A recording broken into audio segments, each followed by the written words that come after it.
Good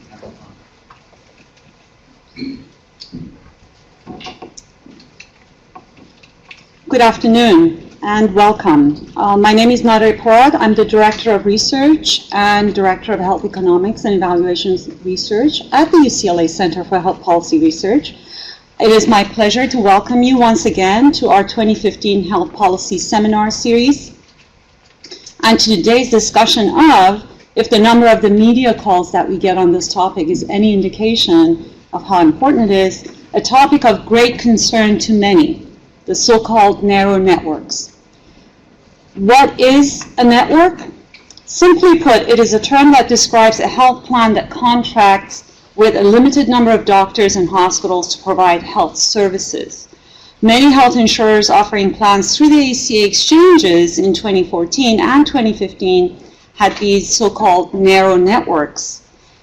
A smaller number of hospitals and physicians in the list of providers that are on these networks, leading patients to worry that they might be restricted from using the doctor of their choice, and this might have a negative impact on their health. Today's seminar will try to demystify the truth and reality of narrow networks and is presented by one of the nation's leading experts on health insurance and health economics, Dr. Gerald Kaminski.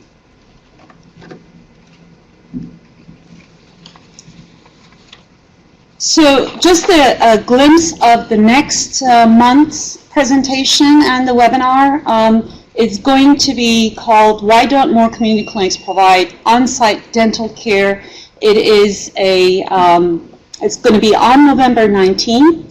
Dr. James Crowell, Professor and Chair of the Public Health and Community Dentistry Division at UCLA School of Dentistry, and myself will discuss a recently released study on the availability and access to dental care in California's community clinics.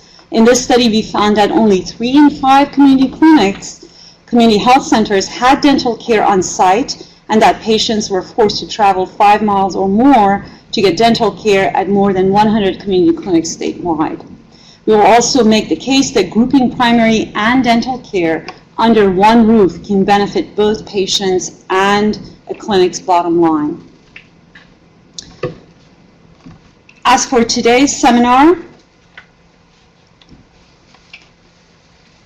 it will be placed on our website at the address that you see here on the slide. In terms of the center's ongoing health policy seminar series, you can find the links to all our past and upcoming seminars on our website and by subscribing to our monthly e-newsletter, Health Policy News. If you'd like copies of today's presentation, the slides can be emailed to you. Please send an email to our communications director, Gwen Driscoll, at ucla.edu. You see her email address here. Please note that we'll be taking a break in the month of December, but we will be resuming our seminar series in January of 2016. Please also note that we will have a brief question and answer period at the end of today's seminar, and I'll moderate that. I'm now happy to introduce the presenter of today's seminar and the director of the UCLA Center for Health Policy Research, Dr. Gerald Kaminski. Dr. Kominski is a professor of health policy and management at the UCLA Fielding School of Public Health. He's also the editor of a book, Changing the U.S. Healthcare System, Key Issues in Health Services Policy and Management, now in its 4th edition, and a comprehensive single-source account of the major health policy and management issues facing the United States. A health economist and policy analyst by training, Dr. Kominski is responsible for the center's strong focus on the cost and cost-effectiveness of healthcare programs and technologies, with a special emphasis on public insurance programs.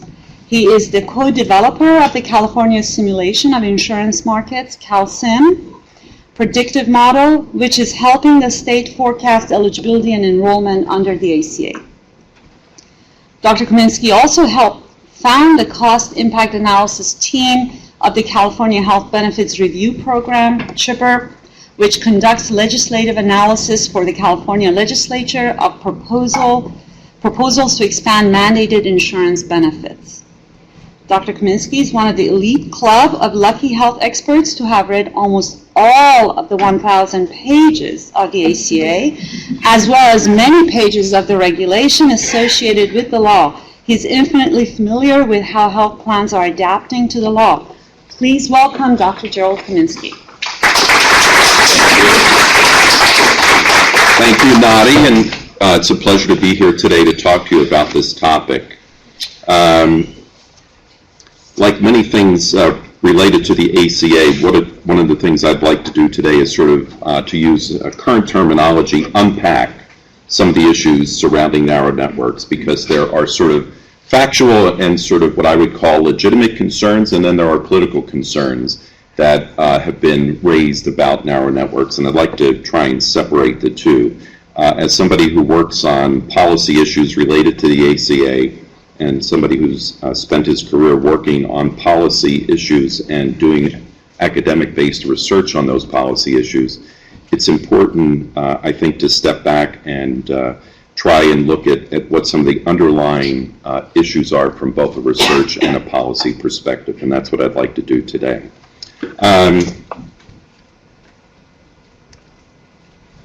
So let me start by just setting the background. Why are we concerned about narrow networks? Where does this concern come from? And it's clearly related to the ACA. Now this slide, this is in a sense where it all originates from right now. This is the Covered California website. This is a recent snapshot, and actually, you know, they've made changes to the website recently. The way that it looks right now is a little more difficult to navigate and understand. I'm not exactly sure why they updated it this way. A few months ago, it seemed a little more clearly laid out. But that point aside, what I want to do is emphasize that this is the marketplace. This is what the ACA created. This is a marketplace where, starting next week, Californians are going to go to shop for health insurance if they don't have insurance through their place of employment. This is where they'll find out whether or not they qualify for subsidies and purchase qualified health insurance plans that were created as a result of the ACA. So this is the shopping. This is the marketplace. And the fact is that we really, just to remind everybody, we did not need the ACA to create marketplaces. It's perfectly conceivable, and in fact, a number of private vendors have set up their own private insurance marketplaces that look like this. But the website is really where the comparisons break down. In other words, private insurance or private marketplaces or exchanges may have websites that look like this and offer products, but let's get into the heart of why the ACA is different from those other websites. So this is a snapshot of just some of the policies that are available right now in what will be the current open enrollment season. And what I want to emphasize here is that you get information about what plans are available in your market area based on your income. You get specific information about the premium of the plan and after financial assistance, as well as with what it would be before you get that financial assistance. The other thing that Covered California has done, which I particularly like, and I want to see more information on this in the future, is the line that shows your expected out-of-pocket payment for these plans. So we've got the total cost, which includes the cost of the premium, but also the expected out-of-pocket spending associated with each of these plans. What I haven't shown you here is that in order to get this information, you have to answer a few questions about your healthcare situation and your expected utilization of healthcare services. But this is a nice feature because I think one of the things that we need to move the marketplace towards is having people focus on the total cost of plans, not just the out-of-pocket premium expenses. We don't buy other products based on just the purchase price. I like to use the example of when we're shopping for cars. If you buy a car based solely on the purchase price, you're going to potentially be very surprised later on when you find out that this car has a poor repair record and you're spending a lot of time getting it fixed, a lot of out-of-pocket expenses.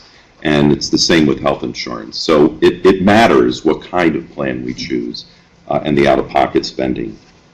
But for today's talk, what I want to focus on are the star ratings, because Covered California is trying to provide us with information about the quality of the plans. And you can see, I just selected these. I mean, there was no intention here. I just picked the first ones that came up when I put in some hypothetical data for this zip code. And what you see is the plans that came up, 2 Molina plans and HealthNet. Just so happens that these are, 2 one-star plans and a 2-star plan. So right off the bat, if I'm shopping, I'm saying, well, wait a minute, why is Covered California offering 1-star plans? This doesn't sound very good. And I can't do it in the slide, but if you're looking at this on the website, you can actually click on the quality or hover over the quality, and a little pop-up box comes up and explains that this is actually an aggregation of 10 different quality measures. And in this case, the quality measures are actually mostly patient experience and patient satisfaction. And what they've done is they've aggregated the performance across those 10 measures and basically provided a quartile ranking. And so what this really means is that the Molina plans here on these 10 scores performed in the lowest quartile. That doesn't necessarily mean that these are poor quality. The lowest quartile, depending on the distribution, could be 90%, right? I mean, it's conceivable that the distribution of scores here ranges between 90 and 95%. And when you do a quartile ranking, you have to be, if you're above 95, you're in the top quartile. And if you're at 90, you're in the lowest. So we really don't know that this means poor quality. It just is one way of trying to collapse 10 categories of information into something that's easily understandable. And I think that this is where we need to go. We need to provide consumers with information that's valuable and helps them make a choice. I don't know if this star system is there yet, but at least it's the direction that we need to go. But the other thing that I want to point out is, before I leave this slide, is that there's really the only information we have about the network is the next line down, which says browse provider network per plan. So if I want to know how narrow Molina's network is compared to, say, HealthNet's network, there's really no way for me to easily do that. But I can click on the directory and sort through the directory and maybe get a sense of, well, HealthNet seems to have more or less doctors available in my area compared to Molina. And by the way, compared to the other plans that I'm not showing you here. So it's possible that I could do sort of a visual assessment, but there are no readily available data to show me in any measurable way what the difference is between these plans and other plans that are being offered. So we're not there yet. What kinds of insurance are sold on the exchanges? Well, remember that the ACA has standardized the policies that are sold on the exchanges. So all the policies have to have essential health benefits, limits on out-of-pocket spending, no cost coverage for preventive services, no annual or lifetime limits.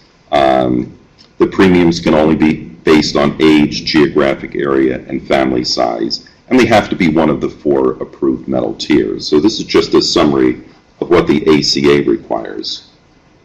What are essential health benefits? These all plans have to offer services in each of these 10 categories. And the fact is that the plans don't get to choose what services they offer. The law says that each state must identify a benchmark plan. And that benchmark in that state will determine the precise services provided in each of these 10 categories. So in California, the benchmark plan is known as Kaiser Small 30 plan. It's a plan that was offered in the small group market. It has 30% co-payments for many services. But the level of benefits in ambulatory care, emergency services, hospitalization that are in that Kaiser plan are the benchmark for all plans offered by Covered California. So plans don't get to choose how many days of hospital care they're going to provide. They don't get to choose how much outpatient care they're going to provide. It's defined by that benchmark, and it applies to all plans. Now, this is a busy slide. It's hard to read in the room, and I'm sure it may be even more difficult for people on the webinar. But California went one step beyond the federal law. The California legislature said, we're going to standardize the 4 metal tiers in a way that makes comparison shopping even easier. So what California has done is standardize the tiers to say, for everyone who offers a bronze plan, the bronze plan will have a $5,000 deductible and co-payments that are defined according to this table. And I apologize that it's difficult to read. Squeezing all this information makes it a little difficult. But the fact is that every company that sells a bronze plan in the exchange and outside the exchange for the plan that mirrors the plan that's being sold inside the exchange has to comply with this co-payment and deductible structure. Now, what does that mean practically in California?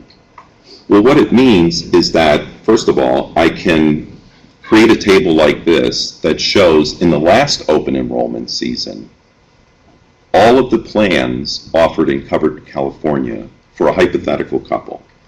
And this is a couple that for HIPAA reasons I can't disclose too much information about, but I happen to know this couple really well.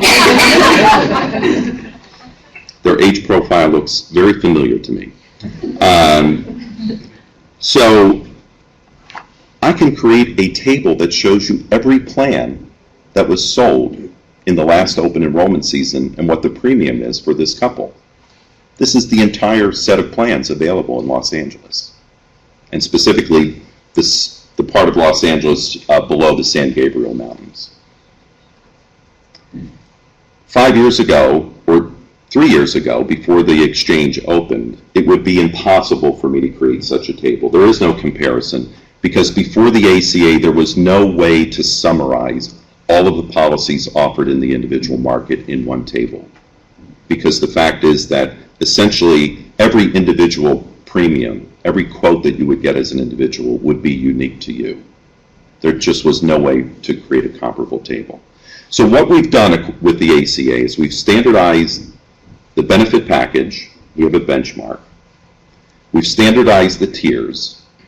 In California, we've gone one step further and standardized the tiers so that they have standard co-payments and deductibles, which is what allows me to do this table. For example, I could not produce a similar table in Arizona, because Arizona and no other state has standardized the co-payments and deductibles. So there are many, many, many bronze plans.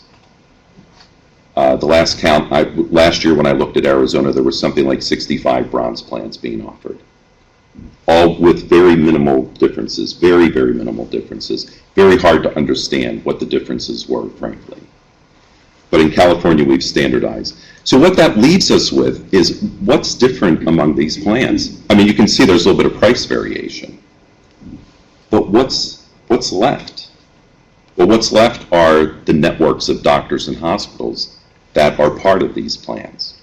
That now has become the focus, and should be the focus, of consumers who are assessing what are the real differences among these plans.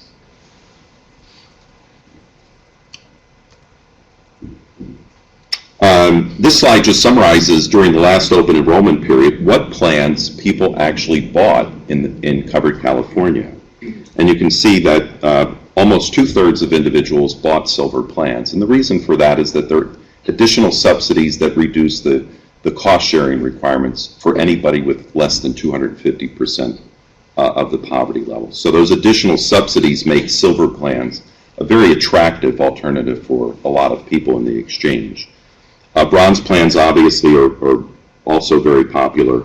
Gold and platinum not so much, because higher premiums, lower out-of-pocket spending, but the premiums on a monthly basis are higher. So a much smaller percentage of the market.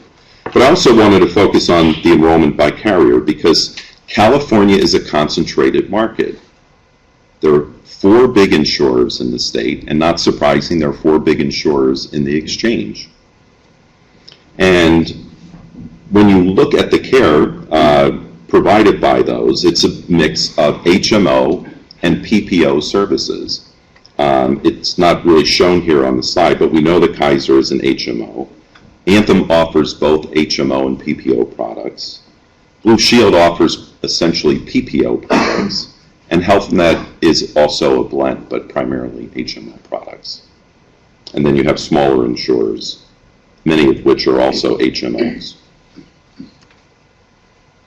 So it leads me to sort of the concern that's been raised, and as Dr. Parat mentioned in her introductory comments, it is one of the questions, one of the most frequent questions that we get here at the center from reporters. Are networks, first of all, are narrow networks a problem? And the subsidiary question or related question is this because of the ACA? Isn't it the ACA that's caused narrow networks? And the simple answer is no, not really. Narrow networks are not new. They're not new at all, especially in California. HMOs have been around for decades. HMOs, by definition, are narrow networks. And remember, we're also talking about the individual insurance market here that's affected by the ACA. The large group market, which is largely unaffected by the ACA, not entirely, but largely unaffected. We don't have good data on narrow networks, but a recent survey suggests that about 17% of large employers this year are offering narrow networks to their employees as a potential cost-saving measure. So what I tell reporters, and part of my message today, is that the ACA didn't create narrow networks, but it may have accelerated the growth of them. But what it's also done is it's increased the transparency, particularly in the individual insurance market. So now, just like I was saying with the slide, the previous slide with all of the prices for all the plans, it was impossible to produce that slide in 2013 before the ACA went into effect. We also just don't know how narrow networks were prior to the ACA because we weren't tracking it in any systematic fashion. So the fact is that the narrow networks probably are more prevalent today than they were 3 years ago. And they're being used as a mechanism to keep premiums affordable in exchanges all over the country, not just in California. So that brings us really to I think what is the heart of the issue here, which is, are narrow networks a problem? I would say by definition, the fact that the term itself implies that there is a problem. There's almost a guilt by association. Calling a network narrow implies that it's not as good as a regular network. Somehow we've squeezed things a little bit too much. The fact is, there may be a problem, but we don't really know. And I think to foreshadow where I'm going to go with the remainder of my comments today before I open it up to Q&A, is that the evidence seems to suggest that they are not a problem. The evidence that we have, but the evidence is not overwhelming yet. And like a good researcher, I'm going to suggest that we need to do more work in this area before we can really conclude that these networks are not causing problems in the marketplace. So let me just step back from it and say that narrow networks really should not be a problem unless they either limit access to medically necessary care provided in a timely fashion, or if they limit access to quality care in general. In other words, a narrow network that consisted solely of low-quality providers could be a very serious problem. But we don't know whether these networks have those characteristics or not. As Californians, we know Kaiser is a narrow network by definition. Everybody who is a Kaiser member knows going in when you join Kaiser, you are joining a narrow network. You cannot go to any hospital. You cannot go to any doctor You go to their doctors in their facilities. If you have an emergency, you can be treated anywhere. But you are joining a system, and it is a narrow system. But the fact is that this narrow network that has been in California for decades currently has the largest market share overall in the state. It's the second largest in the graph that I showed you in covered California, but overall it has the largest market share. I think the most recent data indicate almost 7 million people statewide enrolled in Kaiser. And they consistently perform well on quality measures. On all of the measures that we have, or almost all of the measures, Kaiser consistently performs well. I didn't show you the covered California, but Kaiser plans tend to be the 4-star plans. So we have a lot of experience here in California suggesting that a narrow network does not necessarily have to be problematic and it can function. But we also know that Kaiser is a unique system because it is a closed system. And what we're really, I think, concerned about is whether in an open system where doctors and hospitals don't belong just to one plan, but will take patients from many different plans, whether or not there are quality or access problems associated with narrow networks when you have an open system of providers. And there is at least one study that was published earlier this year by Dan Polsky and his colleague at the University of Pennsylvania that showed that California ranked 4th in overall network narrowness. And what they did in their study was they looked at the percentage of physicians in each market area in each state who were part of the provider networks and the plans being offered in the exchange, and found that 75% of the plans offered in covered California included 25% or less of the available physicians. So their study, based on what I would consider to be a very crude measure of network narrowness, suggests that, first of all, California is one of the states with the most narrow networks, and that if there are problems, it would likely to be occurring here rather than in some other states. I'll come back at the end with some other studies that provide different evidence regarding how narrow networks are working in California. So let me just review currently what the standards are for network adequacy in California. I'm going to come back to the issue of narrowness versus adequacy in just a minute. But currently, the state of California, and specifically in covered California, the qualified health plans that are offered are all subject to federal and state regulation. It's primarily state regulation. One of the problems that we have in California, though, is that we have 2 regulatory agencies that are responsible for regulating health insurance. And this is a historical, I won't call it an anomaly, but a historical sort of evolution of the market and the growth of managed care in California. And during the 1970s, the view that the Department of Health Insurance was not necessarily adequately regulating managed care plans that were growing very rapidly. So in California, we created a separate regulatory authority, the Department of Managed Healthcare. The problem is with regard to network adequacy. So both of these agencies regulate plans, and essentially before they can be offered to residents of the state, they have to meet these network adequacy requirements. The problem is that the agencies have inconsistent requirements. And that is one of the problems with having 2 different agencies regulating health insurance in the state.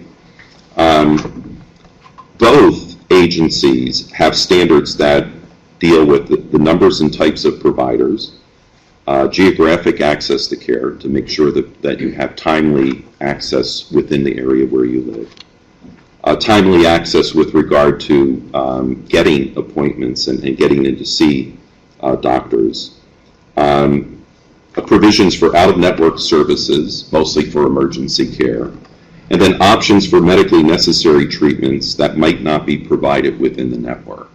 So both agencies have standards within these, although the standards vary. They're not consistent. And the other point that I want to emphasize is that standard setting, although it's important, is, I think, just one piece of the puzzle. Because in fact, when government agencies set standards, which are important, if standard setting alone was sufficient to guarantee that plans were providing adequate access and adequate quality, we could just set the standards and then walk away and say, well, we're done. In fact, I could finish my talk and I could open it up for Q&A right now.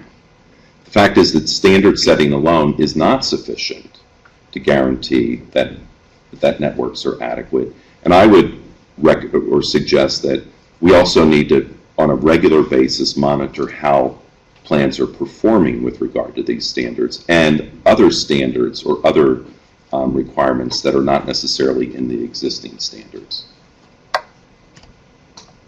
So let me just show you quickly a couple slides from Kaiser Family Foundation that is doing surveying Californians who were previously uninsured. This is their cohort study that started in 2013, and they've been following a cohort of individuals who are uninsured to see what happens to them, what their experience is. And a couple of the slides in their recent report are relevant to today's discussion on narrow networks.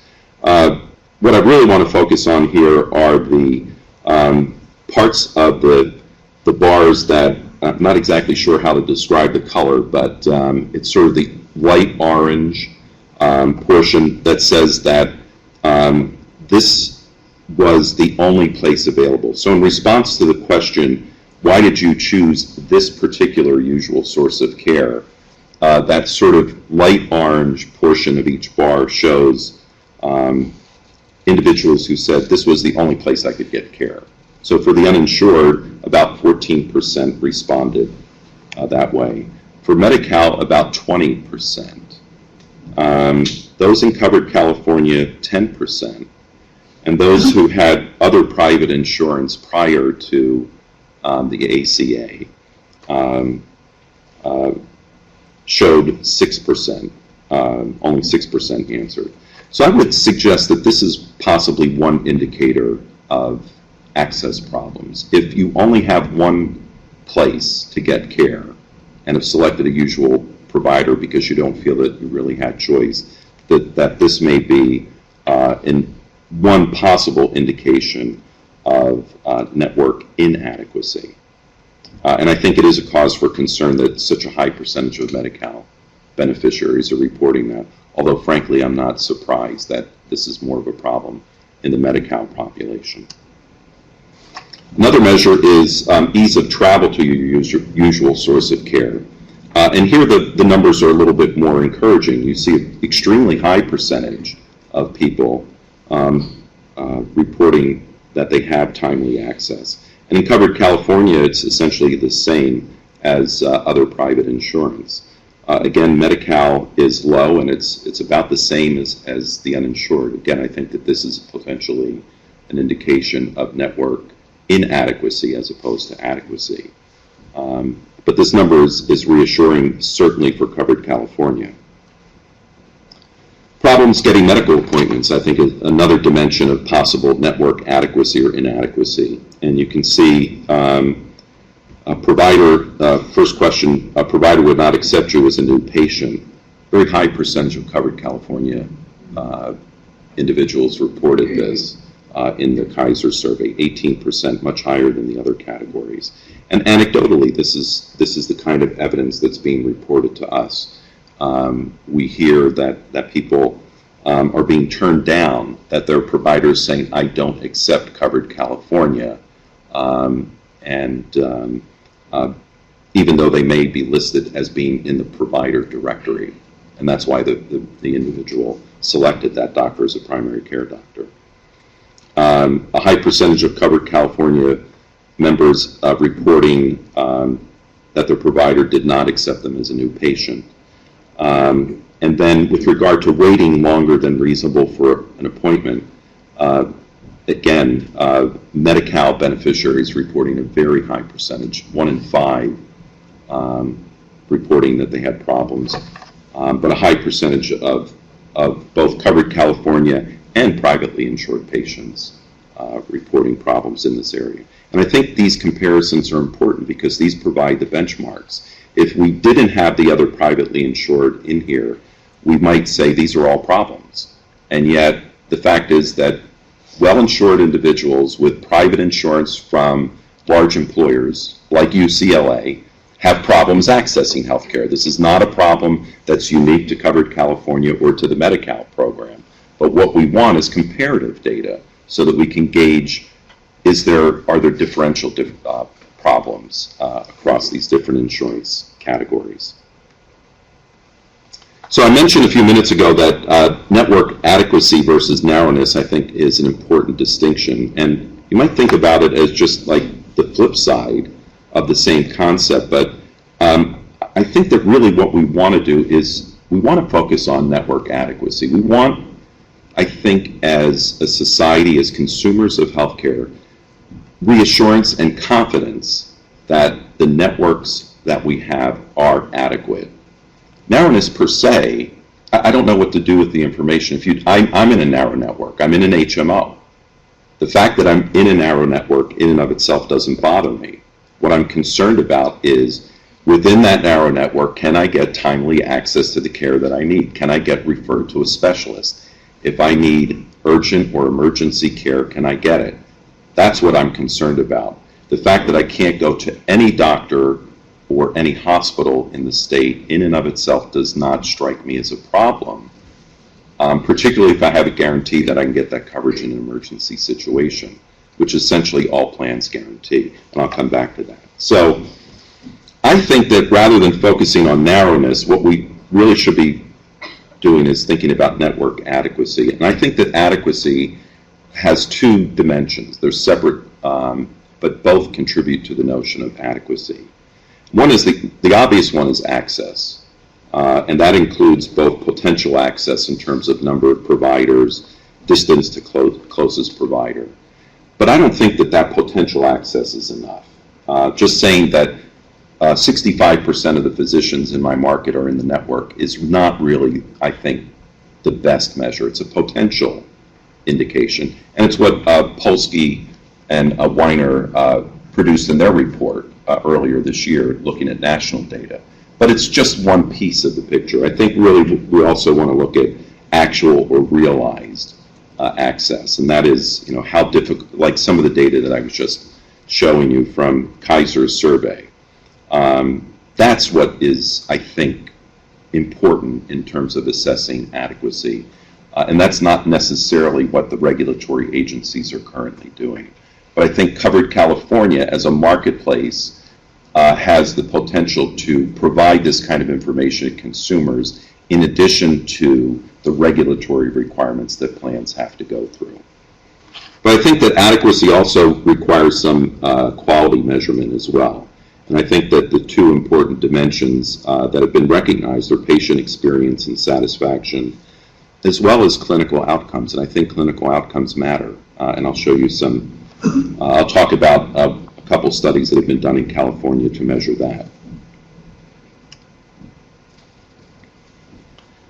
So how should we measure adequacy of networks? I think at a minimum, we need to measure the adequacy for each of the major components of care that we're likely to experience in the healthcare system.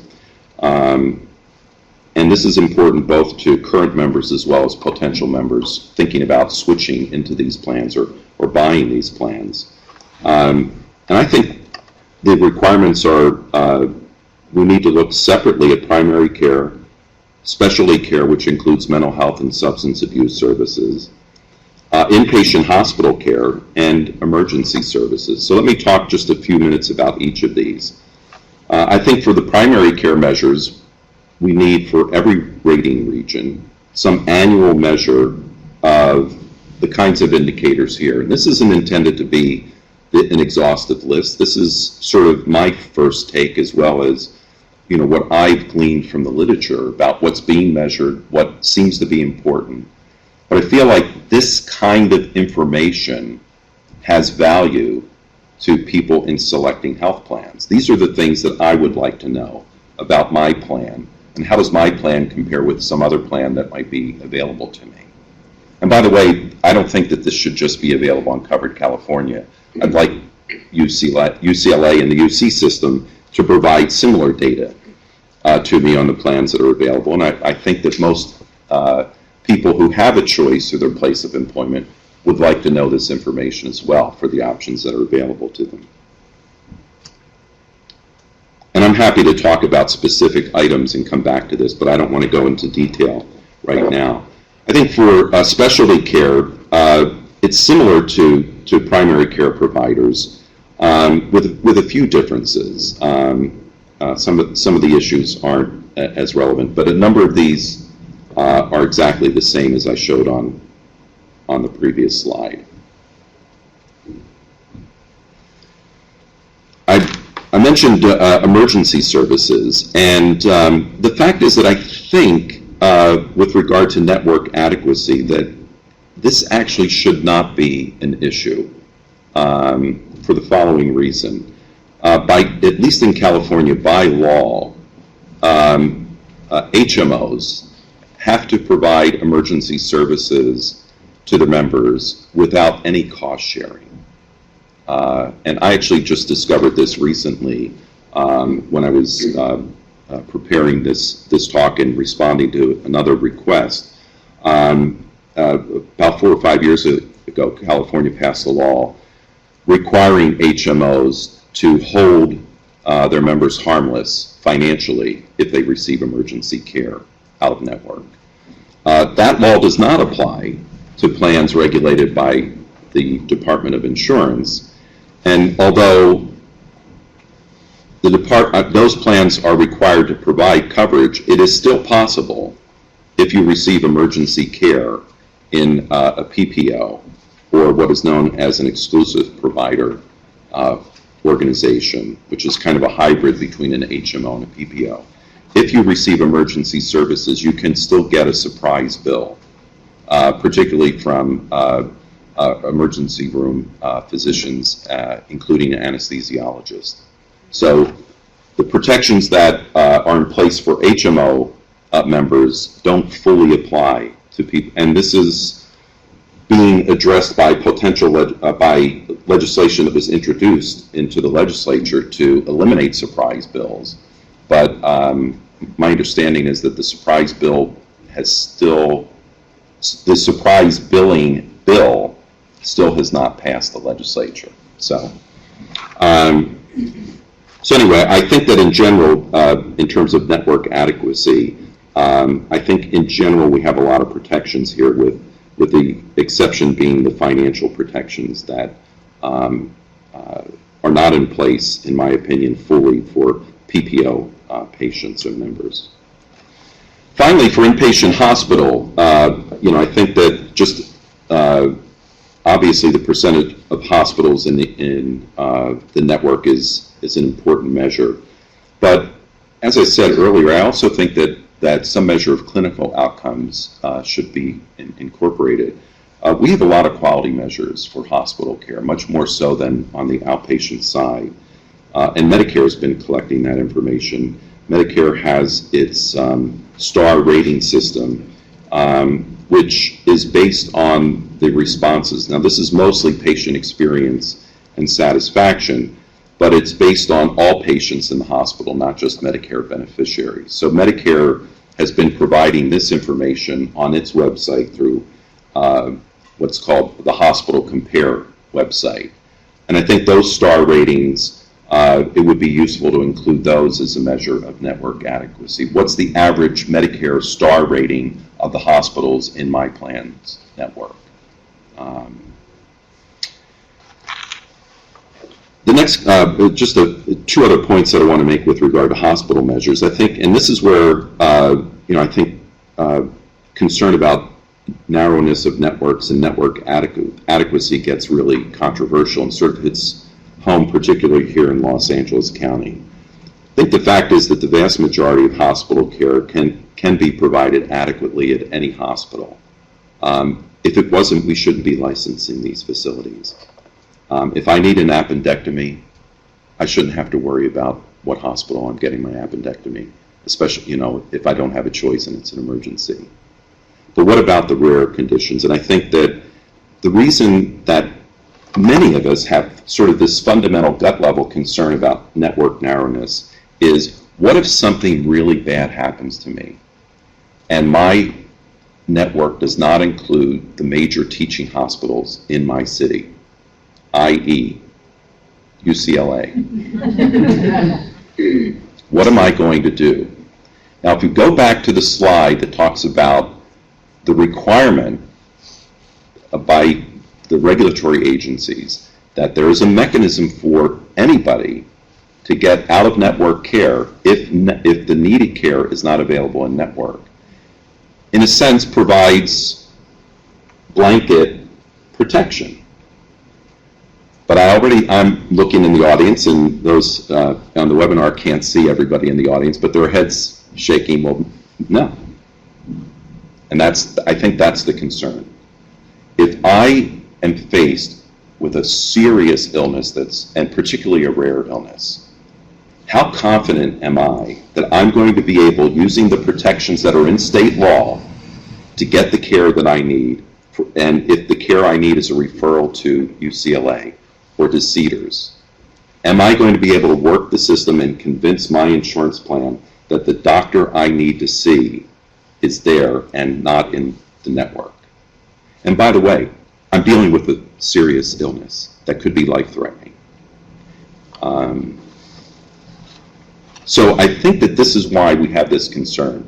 There are these legal protections, and there's standards in terms of evaluating plans or providing quote-unquote protection. In my opinion, it's not enough.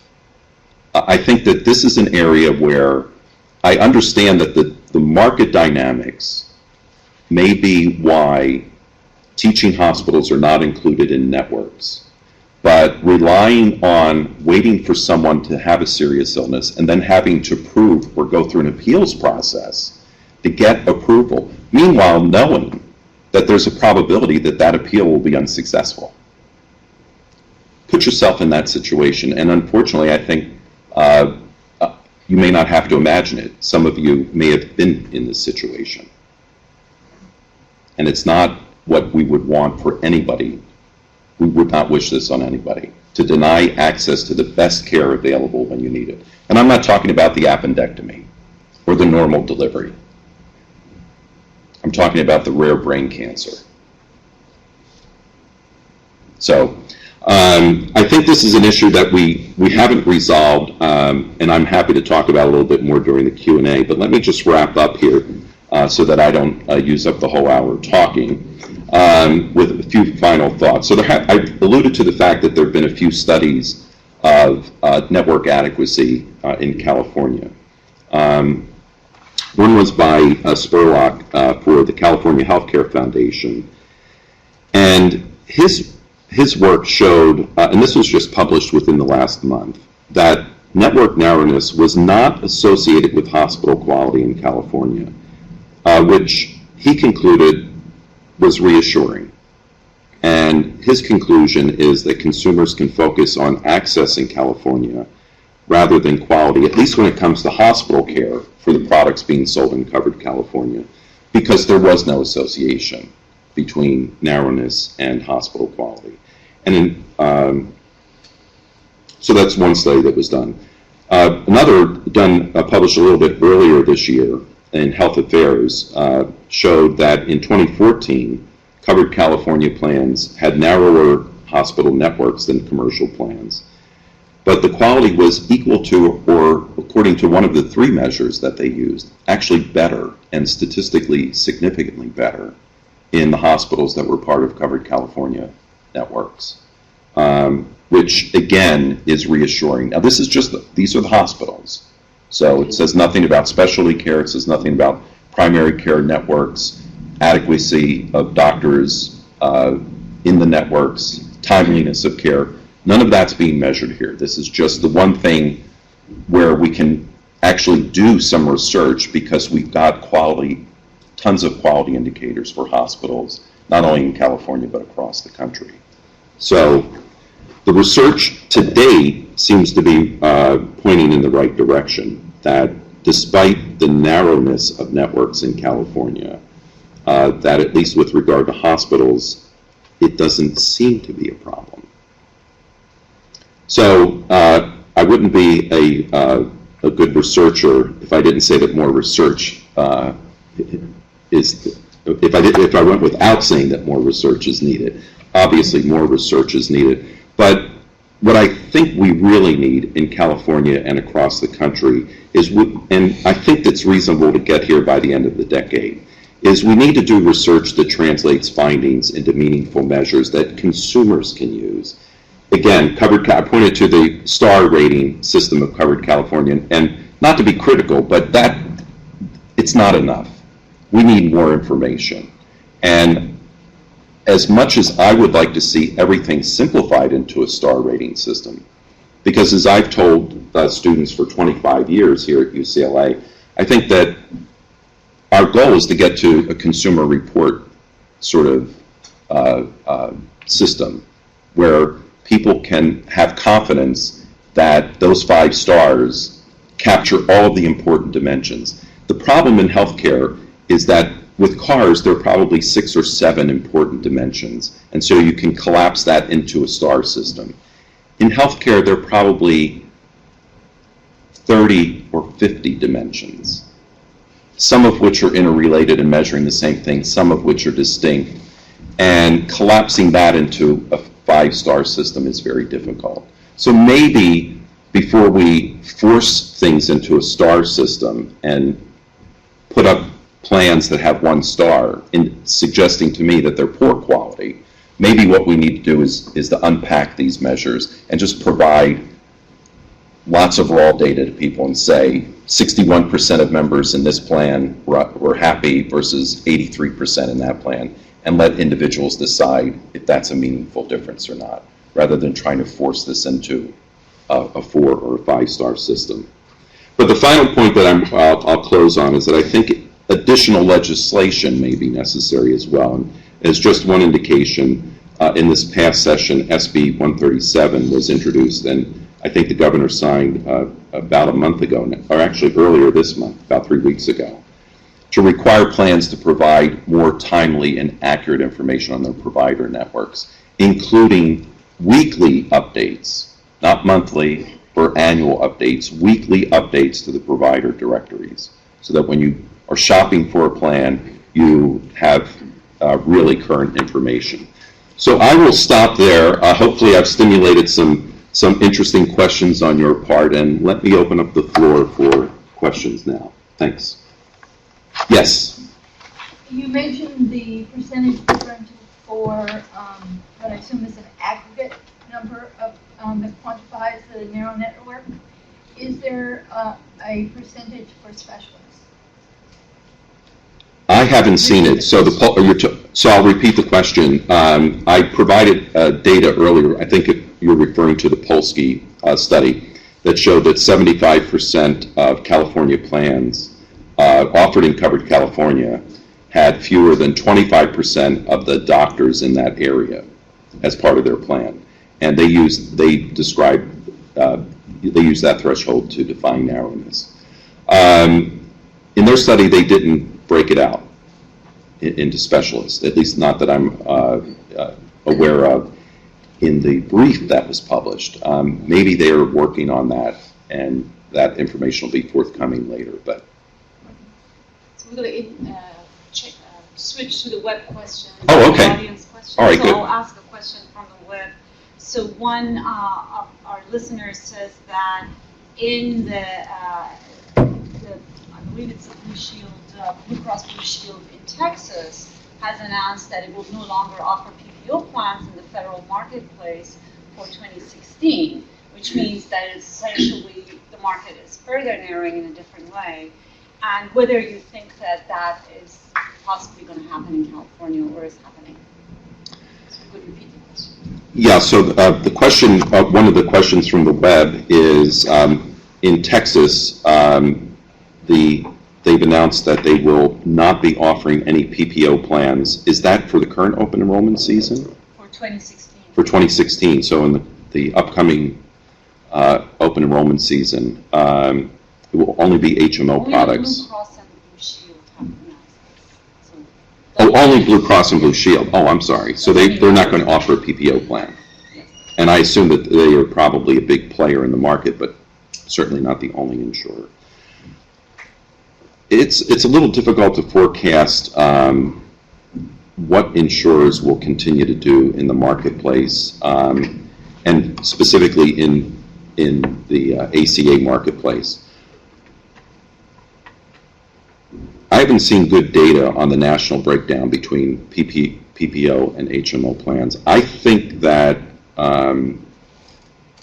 HMOs provide the mechanism for keeping premiums affordable because they do have a narrower network.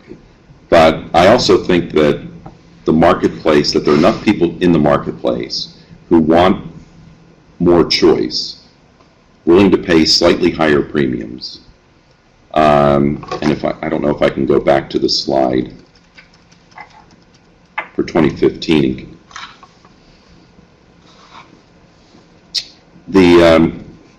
So this is from last year, and these were the premiums that were in place for this entire calendar year. But this is from the last open enrollment, and you can see that the HMO products certainly were the cheapest. That's the cheapest ones were mostly Health Net HMO, but in general, HMO products were less expensive.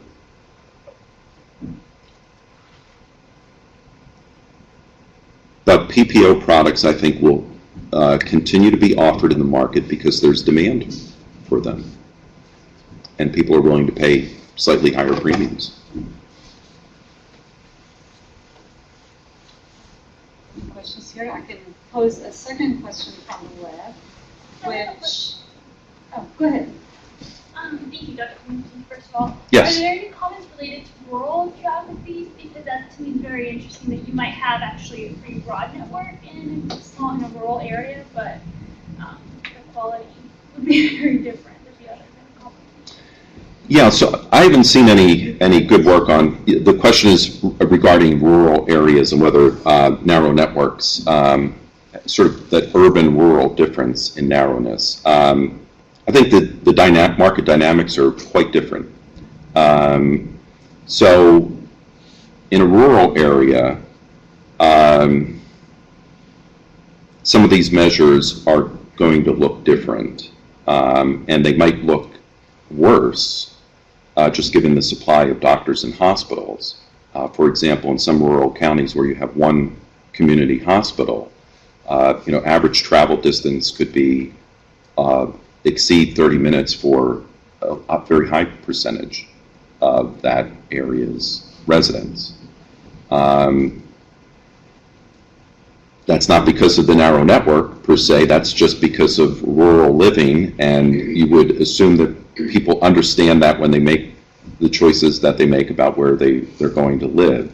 But I think that's why we need to have these by rating region. You can't have statewide standards, for example, because in an urban area, actually, I think the narrower the network, the less concern we may have because there are lots of providers. I forget how many hospitals there are within a 5-mile radius of where we're standing, but there are quite a few. So if only 20% of the hospitals within the 5-mile radius of here are part of my network, that may be more than enough, because that could be 4 hospitals. But 20% sounds like a low percentage. But how many hospitals do I need to go to? What I really need, and I think what some of the measures look at, is what is your travel time to the place closest to where you live or work. So really what that means for me is UCLA part of my network? Or if it's not, is there another hospital close by? I don't need to have every hospital in my network, but I need to have one that's close to here, because this is where I spend most of my time. So I don't know if that answers your question or not, but I think with regard to rural areas, I think we would see very different standards and have different expectations. And I'm not exactly sure what those measures would look like, but my feeling is that network adequacy, we're going to judge it differently based on travel times and the availability of providers. The fact that there aren't numerous hospitals in every county. I think it's a persistent problem of living in a rural area that there aren't enough doctors. Doctors, like the general population, want to live in urban areas. I think there's some data to suggest that doctors concentrate maybe a little bit more in urban areas than the general population. So the next question from the web is a counterpoint to the narrowness. Some of the plans that actually participated had to expand their networks in certain areas that may not have been previously. So that's the main point. Oh, yeah. What about the expansion that might have been experienced? Right, so the question, it's more of a comment maybe than a question, but that some insurers, in order to participate in Covered California, had to expand into market areas in order to meet the network adequacy. So I think in that case, this is where regulatory standard setting is serving the goal that we want it to serve, which is, look, if you're going to go into this market, then you need to demonstrate that you have an adequate capacity in an area where you haven't been. And that's exactly what we want regulations to do. I think the point that I was emphasizing earlier is that relying on the regulatory standards alone is sort of, it doesn't recognize that markets are dynamic and that a plan may meet those standards at the time that they apply for approval to offer a product, but that performance over time may be different from demonstrating the capacity to provide care. So capacity versus actual delivery of on-time care, maybe those two may be out of sync. And so as a result, we need to monitor, and I think the monitoring the actual data on performance matters as much as setting the right standards.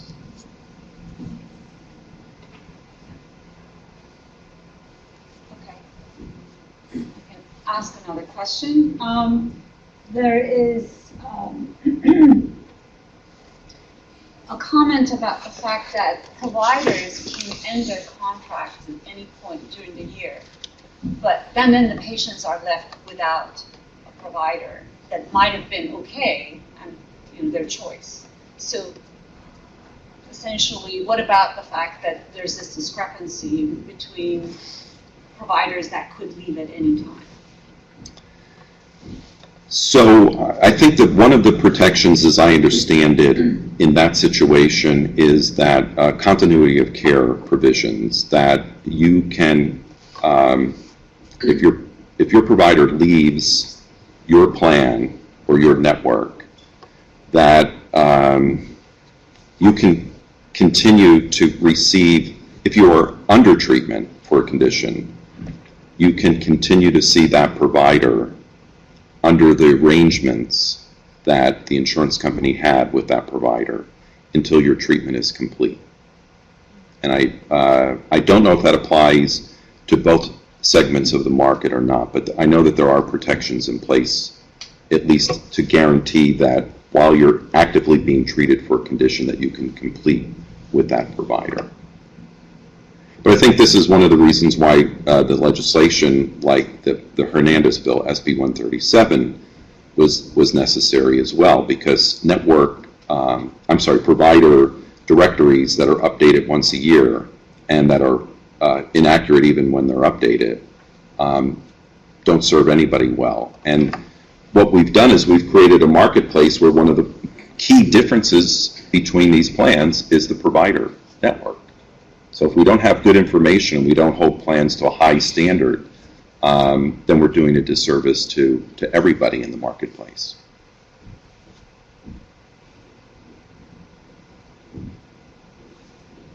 And then Well, we can have a question. just have a question about that tremendous bill and this provider directory. Yeah. Updating, because access issues are related to those directories not being updated or being inaccurate.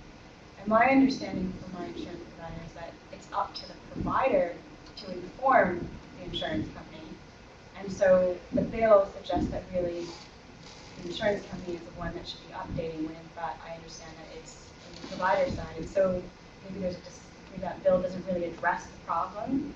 And if I'm incorrect in that understanding, then what would be the consequence if Health Net doesn't weekly update their provider dental list when I'm continuously trying to find out through what access? So would there be fines, and would they be substantial enough to make that administrative effort? Because they're pretty bad on that. So the question deals with the SB 137 and the requirement now that plans in California update their provider directories on a weekly basis. And is there a penalty associated or any sort of fine, or what's the, passing a law is one thing, how do we actually guarantee compliance? And that is going to be a challenge. I'm not familiar with all of the aspects of the law, so I don't know if there are provisions for penalties, for example. So I don't know what the compliance requirements are in the law. I'm sorry to say that I don't know the details, but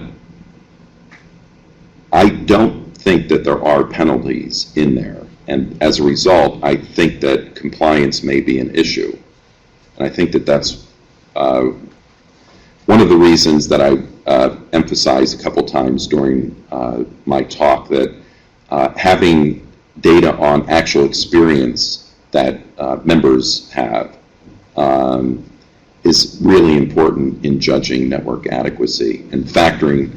I think it's important for the insurance regulators to take into account. So I'm arguing that I think that DMHC and CDI should look as well at what plans are actually doing and how they're performing, as opposed to what their capacity for delivering adequate care. And this would be one of those cases. But is it actually their responsibility, or is it the responsibility of the provider to inform the insurance company whether they're still in network? My understanding is that the responsibility is on the networks. I'm sorry, on the plans. On the plans. Can I offer a comment from an international perspective? Sure.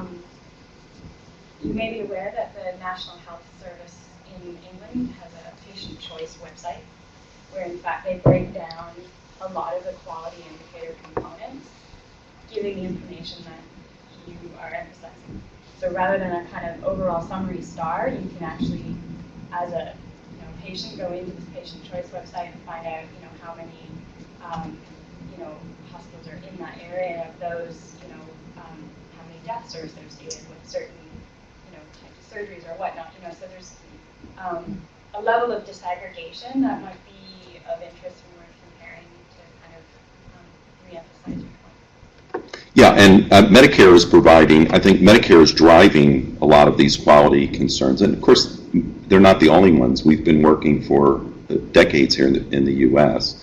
By the way, the follow-up comment was with regard to the UK and the fact that there is a website that allows comparison of hospitals on a number of dimensions rather than a collapsed quality score. But GPs as well. And GPs as well. And the whole range. So there have been tremendous efforts in the United States for, dating back 3 decades to begin to not only define quality measures, but make quality measures more readily available, more readily understandable. But we've been working at this a long time, and we're still trying to figure out how to do it in a way that is useful in decision making, so that we're not just writing good scientific papers and doing good science in terms of measuring the individual dimensions and making sure that we do the appropriate factor analysis, for example, to separate what the dimensions are, but to actually put this in the hands of consumers in a way that it facilitates decision making. And that's where I think that we still have a lot of progress to make. So we're doing good science, but the translational part is where we're still lagging. Okay. Thank you. Thank you. Thank you very much. Thanks to those of you in the room and to those viewing on the webinar. Do you have a final? Okay, thank you, everyone. That's the webinar for today. Look forward to having you for our next one. Have a good day.